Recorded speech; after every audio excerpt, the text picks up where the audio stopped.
स्वास्थ्य बीमा योजना का लाभ भी प्रदान किया जाएगा, उसको भी हम कैलकुलेट करके बनाए। अनुकंपा नियुक्ति भी प्रदान की जाएगी, वो मानवीय है। रिटायरमेंट पर ग्रेजुएटी की व्यवस्था भी की जाएगी। और अब जितने नियमित पदों पर भर्ती होगी उनमें 50% रिजर्वेशन आपको दिया जाएगा और नियमित कर्मचारियों के समान अवकाश की पूरी सुविधा दी जाएगी। मातृत्व अवकाश, क्योंकि मेरी ये बेटियां, इनको भी हक है कि बेटा बेटी के जन्म के साथ मानवीय दृष्टिकोण से शायद 180 दिन का मिलता है नियमित कर्मचारी, 180 जितनी मेरी जानकारी है। तो सेम वैसे ही लाभ हमारी इन बेटियों को मिलेगा जो संविदा कर्मी के रूप में काम कर रही है। आपकी छुट्टियां भी CL, EL, ऐच्छिक अवकाश, वो भी सारी नियमित कर्मचारियों की तरह की जाएगी। बीच में थोड़ी लड़ाई हो गई थी अपनी जब वेतन काट लिया गया। कौन कौन का काटा, हाथ उठाओ। अच्छा, ये कटा हुआ वेतन भी वापस किया जाएगा और कोई केस नहीं चलेगा। नमस्कार दोस्तों, और हम आज है NHM ऑफिस के सामने भोपाल में। ये अनिश्चितकालीन धरना चल रहा है। एक दिन का ये स्वास्थ्य कर्मचारियों का धरना है और हम जानना चाहते हैं इनसे कि ये किस संबंध में है और क्या इनकी प्रमुख क्या मांग के क्या मुद्दे हैं और ये किस संबंध में ये धरना प्रदर्शन है। आप सभी को पता है कि माननीय मुख्यमंत्री जी ने संविदा कर्मचारियों की एक महापंचायत बुलाई थी और जिसमें उन्होंने शासकीय कर्मचारी के वहाँ छुट्टियां देने का प्रावधान किया था, NPS देने का बोला था, ग्रेजुटी देने का बोला था, हेल्थ इंश्योरेंस देने का बोला था और सारी सुविधाएं उन्होंने शासकीय कर्मचारी को जो मिलती हैं और ऐसी प्रक्रिया अपनाने के लिए बोला था। साथ में उन्होंने एक घोषणा और की थी कि किसी की नौकरी नहीं जाएगी 62 साल तक।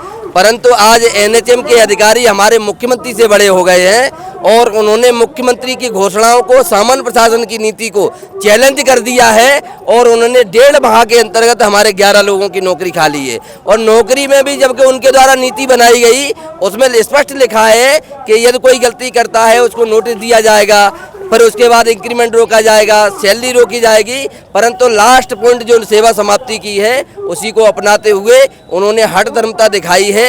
आज एक दिवसीय जो हमारा आंदोलन है उसके द्वारा हम NHM के कर्मचारी अधिकारियों को और शासन प्रशासन को ये बताना चाहते हैं कि आप स्वतंत्र नहीं है ऐसे निर्णय लेने के लिए।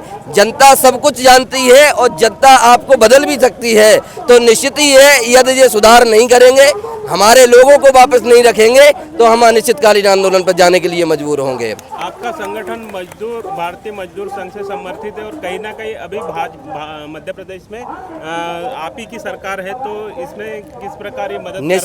निश्चित ही भारतीय मजदूर संघ किसी सरकार का पिछलग्गू नहीं है, गैर राजनीतिक संगठन है। और भारतीय मजदूर संघ, आप सोचने वाली बात है कि आज भारतीय मजदूर संघ के ही नेतृत्व में यह आंदोलन चल रहा है। कल DCP महोदय ने भी महामंत्री जी से बात की थी, परंतु हमारे महामंत्री जी का स्पष्ट कहना है जो सरकार हमको कोऑपरेट करेगी, जैसा हमारे साथ व्यवहार करेगी हम उसके साथ वैसा ही व्यवहार करेंगे। उन्होंने हमें अनुमति दी है कि आप अपने आंदोलन करिए, यदि ये अंकुश में नहीं आते अधिकारी तो उन पे अंकुश लगाने का काम भी हम सभी लोग करेंगे। क्या न्यायालय में मुद्दा रखा गया है? नहीं, हम न्यायालय में इसलिए नहीं गए क्योंकि अभी माननीय मुख्यमंत्री जी कहीं न कहीं अपने वचन को निभाएंगे और सामान्य प्रशासन की नीति भी कहती है, तो हमको न्यायालय में जाने की जरूरत नहीं है। हमारे लोगों में लड़ने का जुनून है और हमने अपनी शक्ति से हमेशा परिचय कराया है। मैं फिर कहना चाहता हूँ, कई अधिकारी अच्छे भी है, PS सर बहुत अच्छे हैं, तो वो कहीं न कहीं कोऑर्डिनेट करेंगे और हमारी मांगों को पूरा करेंगे। क्या मांगे हैं? देखिए, हमारी मुख्य मांग ये है कि हमारे 7 CHO, 2-3 BMO और 1 BM को इन्होंने निष्कासित कर दिया है। मतलब छोटे छोटे कारण है, ये पूरे मध्य प्रदेश की घटना है। सब एक किसी क्षेत्र विशेष की नहीं है। तो उसमें ये हुआ है कि इन्होंने एक छोटी छोटी सी चीज़ों के लिए गलतियाँ दिखाई है कि किसी 10,000 का वित्तीय अनियमितता है, तो आप किसी से स्पष्टीकरण मांगा नहीं गया और डायरेक्ट सस्पेंड कर दिया गया है। और सस्पेंड नहीं, निष्कासित किया गया है। लेकिन आपका ये जो संगठन है ये तो भारतीय मजदूर संघ का है और आरएसएस का ये कहीं नहीं, ना आरएसएस कहीं front wing देखिए ऐसा है। नहीं है, आरएसएस के साथ फ्रंट विंग है तो इस हिसाब से तो आप अगर हमको ये बोल रहे हैं कि हम आरएसएस के फ्रंट विंग है तो हम फिर भाजपा का विरोध नहीं कर सकते ना। हाँ, वही है, हम किसके खिलाफ लड़ रहे हैं? हाँ, हम किसके खिलाफ लड़ रहे हैं? हम किसी व्यक्ति विशेष या किसी सरकार विशेष के भी नहीं लड़ रहे हैं। हमारा जो मेन उद्देश्य है वो है हमारे अधिकार, एक आम व्यक्ति के अधिकार। हमारे अधिकार मीन्स ये नहीं कि मेरा कोई स्पेशल अधिकार है। लेकिन कोरोना में आप लोगों ने इतनी अच्छी सेवाएं दी और तो ये उसी का तो नतीजा है कि हमने सेवाएं देते समय इनसे पूछा नहीं था कि हमें ये ऑक्सीजन दो, क्योंकि जो नियमित कर्मचारी थे उन्होंने तो हाथ ऊंचे कर दिए थे, उन्होंने तो मना कर दिया था कि हमारा कार्य नहीं है या हमारा कार्य दायित्व ही नहीं है, हमारे परिवार की जो रक्षा है वो कौन करेगा, इसलिए हम कार्य नहीं करेंगे। सारे नियमित MBBS डॉक्टर्स ने मना कर दिया था सेवाएं देने का। उस वक्त जब स्टाफ नर्सेज, CHOs, जो RBS के डॉक्टर्स थे, जो जितने संविदा कर्मी थे, उन सभी ने अपनी आगे बढ़ के सेवाएं दी थी और उसका नतीजा ये था कि हमें सिर्फ 2000 रुपये या 3000 रुपये दे के बोल दिया गया कि आप अब बस ये आपका जो है प्रोत्साहन राशि से रखिए आप। जो उसके बाद हमें जो नियमितीकरण का बोला गया है कि 2023 में शिवराज सिंह चौहान जी ने एक आम सभा बुलाई, उस वक्त माननीय मुख्यमंत्री महोदय थे, उन्होंने सभी को प्रॉमिस किया था कि मैं 2023 की एक नीति बना रहा हूँ और उस नीति के तहत आप सभी को परमानेंट करूँगा। वो आज तक कोई भी परमानेंट नहीं हुआ। परमानेंट के नाम पे क्या करा गया, जो हमारी 5% वृद्धि होती थी हर साल, उसे 2.3% कर दिया गया। मतलब मानिए आपकी डिमोशन हुआ ना। ये तो मान लीजिए आपकी तनख्वाह 25,000 रुपये, 5% के हिसाब से 1250 रुपये बढ़ेगी, उन्होंने करा 680 रुपये बढ़ा दी। तो और बोला क्या है, आपको हम नियमित के हिसाब से दे रहे हैं। हम नियमित जो है उसे साल में 2 बार मिलती है और महंगाई भत्ता अलग मिलता है, तो उन्हें 2.95% और 3.25% तो उनका पहुंच जाता है ऊपर, और हमें 2.95 दे के चुप करवा दिया जाता है। तो ये गलत चीज़ें हैं कुछ। उन्होंने सिर्फ वो चीज़ें मांगी है, वो चीज़ें मान्य कर ली है जिसमें उनका फ़ायदा है। जैसे भैया हम आपको पेंशन नहीं देंगे, लेकिन हम आपको क्या दे देंगे, अनुकंपा नियुक्ति। अनुकंपा नियुक्ति क्या देंगे, तृतीय कर्मचारी या चतुर्थ कर्मचारी की। अब एक व्यक्ति जो MO डॉक्टर है, संविदा में अगर वो मान लीजिए अपने परिवार को पाल रहा है और शांत हो गया, तो आप उसे कब देंगे अनुकंपा, उसकी वाइफ को कब देंगे, तृतीय कर्मचारी की। वो क्या प्यून की नौकरी करेगी? वो सक्षम है अगर तो उसे उस नौकरी पे रखिए, समतुल्य तो रखिए।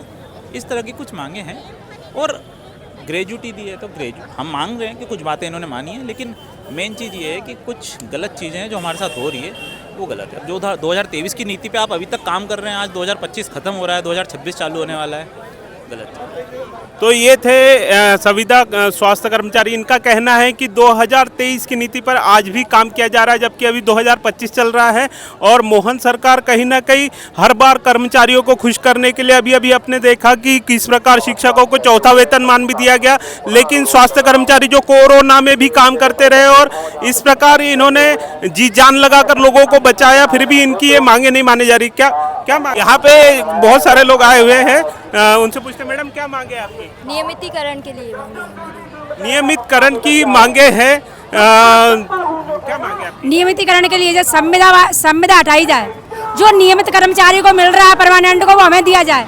हमको 16 साल हो गई, क्यों नहीं सुनती सरकार? काम करवाती है दुगना और कीमत देती है कम। ऐसा क्यों होना चाहिए? समान वेतन समान कार्य। जब समान कार्य कर रहे तो समान वेतन करे ना। हमको 15-20 साल हो गई और काम करवा रहे दिन रात, एक जगह से दूसरी CSC PSC संभाल रहे हैं, फिर भी कुछ नहीं वेतन दे रहे। जब देखो जब संविदा पे ही सब कुछ हो रहा है, ऐसा क्यों होना चाहिए? पेंशन की भी कोई कुछ भी नहीं, पेंशन भी नहीं है हमारे लिए, कुछ भी से काम नहीं है। बार बार हटा देते हैं, मजदूर बना दिया है बिल्कुल हमको। मजदूरी क्यों करवा रहे हैं ऐसे? जब नियमित कर सकते हो, उनको नियमित वालों को, परमानेंट वालों को वेतन दे रहे हो, समान करो ना उनके बराबर हमको। आपको तो ये संविदा कर्मचारी कहते हैं, तो संविदा ही में है भैया, इसीलिए बार बार परमानेंट को हटा के देखो ना एक बार। परमानेंट को तुम दिना बजना उनको बढ़ाते रहते हो वेतन, बार बार उनकी नियमित। हम लोगों को संविदा में कुछ नहीं मिल रहा और परमानेंट को बार बार वेतन बढ़ती है, कहीं 10%, कहीं 20% बढ़ रही है। हम लोग कुछ नहीं, संविदा में इसलिए हटाने का देते हैं। अगर हटाना तो परमानेंट को हटा के देखे ना ये लोग। लेकिन शिवराज सिंह चौहान जी ने, शिवराज मामा ने कहा था कि समान वेतन समान कार्य होगा, लेकिन ये दूसरी सरकार मनमोहन की आई है ना, इसने कुछ भी नहीं बढ़ाया, 1 रुपये भी हमारा। और जो हमारी छुट्टी वगैरह बढ़ाई थी ना, वो सब हमारा काट दिया और वेतन 1 रुपये नहीं बढ़ाया और हटा रहे हैं संविदा को। संविदा बिल्कुल हटाई दी जाए। परमानेंट वालों को तो बहुत सारा वेतन दे रहे हैं, 70-80 मिल रहा है, और जी टीचर लोग हैं इनको तो इतना वेतन दे रहे हैं कि 3 साल में परमानेंट किया जा रहा है। फिर संविदा वालों को परमानेंट क्यों नहीं करते? फिर परमानेंट भर्ती क्यों करते हैं? संविदा जब इनको परमानेंट करना ही नहीं है तो भर्ती क्यों कर रहे हैं फिर? लेकिन अभी मध्य प्रदेश सरकार तो संविदा नियुक्ति ही कर रही है, जहाँ देखो तो नहीं करना चाहिए ना। आप इसका जब भी आपका विरोध है। हाँ, इसका ही विरोध, जब परमानेंट नहीं कर सकते तो आप भर्ती करके और कॉलेज बंद करवाओ ना। आप कॉलेजें बंद करवाइए, संविदा बिल्कुल खत्म करना है। हमको 15-20 साल हो गई करते करते, हमारे ही बच्चे पालन पोषण नहीं हो पा रहा, जरा सी वेतन मिल रही है। परमानेंट वालों को इतनी वेतन दे रहे हैं, हमको भी परमानेंट चाहिए है? तो ये थे हमारे साथ में संविदा स्वास्थ्य कर्मचारी। इनका ये कहना है कि किसी भी यदि सरकार को चलाना है, अच्छा चलाना है, विकास दिखाना है, तो कहीं ना कहीं शिक्षा और स्वास्थ्य के क्षेत्र में अच्छा काम करना होगा। लेकिन हम यहाँ देख रहे हैं कि मध्य प्रदेश की संविदा जो स्वास्थ्य कर्मचारी है, इन्हीं को आज रोड पर आकर इस प्रकार से आंदोलन करना पड़ रहा है। तो यह बहुत ही दयनीय स्थिति है। बने रहिए आप हमारे साथ में।